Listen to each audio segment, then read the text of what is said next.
Hey guys, it's Conf Hollywood Studios here, and today we have another Six Flags Great Adventure topic. Today, I will be talking about their B&M stand-up coaster, that smaller green coaster you see from the parking lot, Green Lantern. So, this ride has gained quite the negative reputation over the years. It was built at the park in 2011, replacing one of Great Adventure's most beloved coasters, the Great American Scream Machine.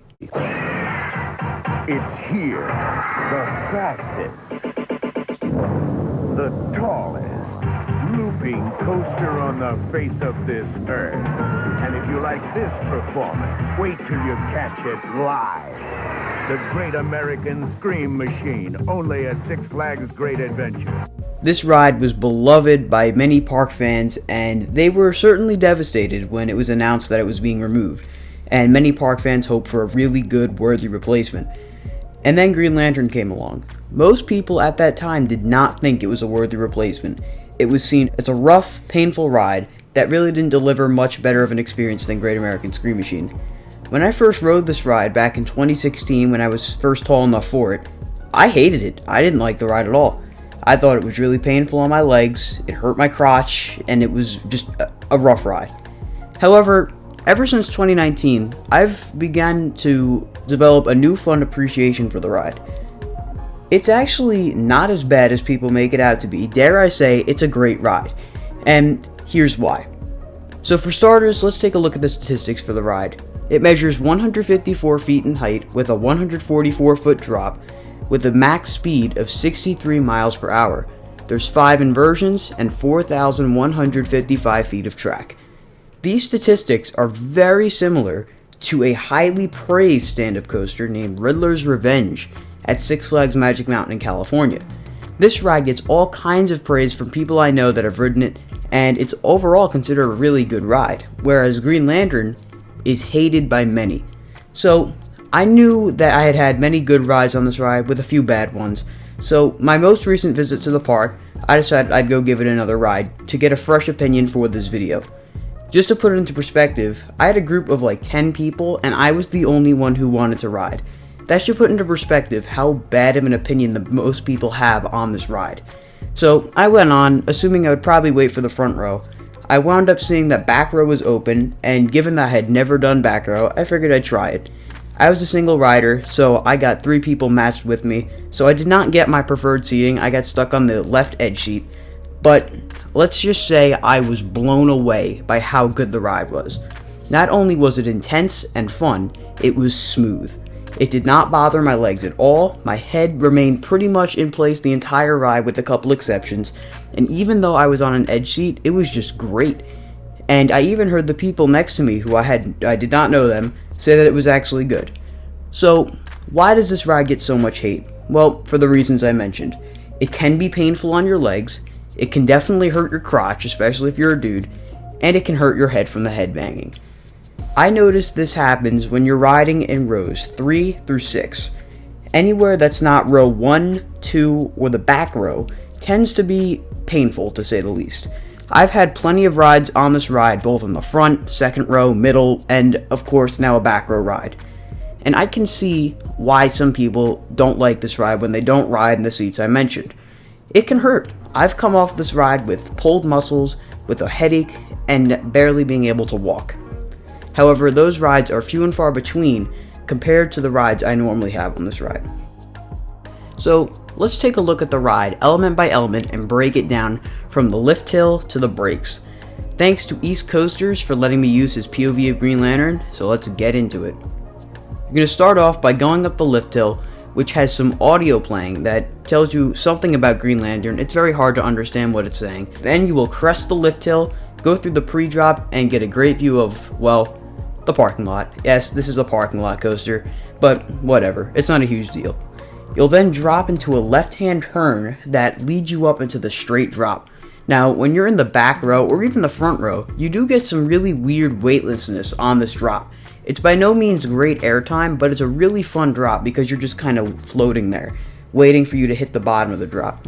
When you do hit the bottom of that drop, you are going over 60 miles per hour and power right into the vertical loop. This loop is very easily identifiable with the ride because of the fact that it's a totally different color than the rest of the ride. The ride's color is green except for this loop, which is actually yellow. This color comes from Chang, which was its original name at Six Flags Kentucky Kingdom, where the ride came before. This ride was not built custom for Great Adventure, it came from Kentucky, so it's a relocated ride. They used the same color, which was yellow, for this loop, and cleverly themed it to Green Lantern's enemy, Parallax, which is yellow in the movie, and it just fits perfectly. Not that the movie's good, but it's still cool tie-in. After this loop, you're going to fly up into a dive loop, and between the loop and the dive loop is where the on-ride picture is taken. Here's my picture right here for my back row ride. It may not look like I'm enjoying the ride, but that was just me trying to be ready for any roughness that I wasn't expecting. Thankfully, none of that came. After you whip through the dive loop, you're going to fly up into this weird, almost figure eight turnaround. Very strange element, but it gets you ready for one of the best parts of the ride, the Incline Loop. This loop is really weird as it's not a conventional loop, but it's instead turned on its side slightly and still takes the same form of a loop. It's just slightly turned on its side. This is probably the most rough part of the ride, but it's still not the worst thing ever. It's very tolerable and very, very intense. Then you're going to fly up into this twisted airtime moment, and yes, you do get airtime on this, especially if you're ready for it. It's very surprising and strange, but you do pop up out of your seat a little bit, and you turn up into the mid-course brake run. This mid-course brake run is actually kind of useless now since the park only runs 2 trains with this ride, since that's all it really needs. It originally opened with 3 trains, but the 3rd train was shipped off somewhere else. So these brakes are never on. What does that mean? That means you get thrown out of your seat exiting this mid-course brake run. I have never seen these trim brakes on, which always provides some insane ejector stand-up airtime. It is one of the most unique experiences that you really can't find on many other coasters. You're standing up and get thrown up on top of the restraint. It's very strange, but very cool and intense. It's one of my favorite aspects of this ride. Once you drop down, you're going to fly through a corkscrew, which is one of 2 corkscrews on the ride. This is the 4th inversion, and it's a really good inversion. You're going to whip up over the pathway into a turnaround, and what's weird about this turnaround is when you're turning left getting ready to go down, the ride kind of stalls for a second, and there's this really weird shaky section where the entire train just chatters around. It's very strange, hard to explain, but it happens and everyone notices it. This is probably one of the more rough parts of the ride, just that little section of track. It's really weird. But then you fly down underneath the ground to a point and fly up into a corkscrew. This part of the ride's strange because it almost has to dig itself a tiny little trench the way this ride was designed for Kentucky Kingdom. So it obviously didn't fit perfectly at Great Adventure, so they had to compromise with a little bit of a trench. It's really cool diving partially underground and then back up and over. Really, really cool. From there, you're going to fly up into a right-hand turn and then twist down through a left-hand turn into the brake run. That will conclude your experience on Green Lantern. So at this point during the ride, when you're on the brake run, this is kind of the moment where I realized, okay, this ride was either really, really good or holy crap, that really hurt my legs, get me off. This is where a lot of people will start complaining about pain or start complimenting the ride. Typically though, you hear the common complaints of, oh, my legs, or oh, my head, or ow, my nuts. So it definitely ranges in opinions, typically negative, unfortunately. And that's pretty much due to the fact that a lot of people don't really know how to ride. And that's kind of where we get into a bit of an argument over stand-up coasters. Stand-up coasters can definitely be enjoyed if you ride them the right way. And that's where it kind of comes into question, well, if you have to ride a coaster in a certain way in order to make it not painful, is it even good? And that's definitely a fair argument. I personally do know how to make the ride good for me and how to make it enjoyable for me, and I use that same tactic on all other stand-up coasters. I've ridden Apocalypse at Six Flags America in Maryland and Vortex at Carowinds in North Carolina. Both are definitely smaller coasters, but I had a lot of fun on them just for the fact that I was able to brace myself the same way I do on Green Lantern, and it worked. And I think the whole point of coasters is to find a way to enjoy them. Even if it's one of the worst coasters ever, you can still find something that you like about it. And I think that's very important. Keep in mind, I'm not calling Green Lantern one of the worst coasters ever at all. I think it's actually a really good ride.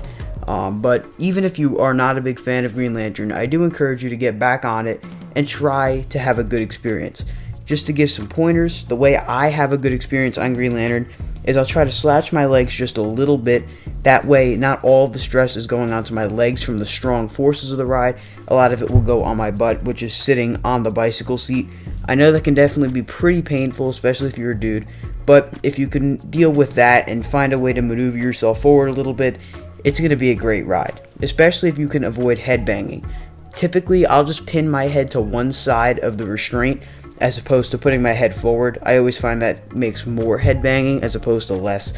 But yeah, like I said, if you can find a way to enjoy Green Lantern, definitely do. I tend to find a way to enjoy Green Lantern every time, hence why I made this video about why Green Lantern is so great. But that will conclude this video. If you guys enjoyed, be sure to like, comment, and subscribe. Let me know down in the comment section below if you agreed or disagreed with my opinions on Green Lantern, and I'll see you guys next time.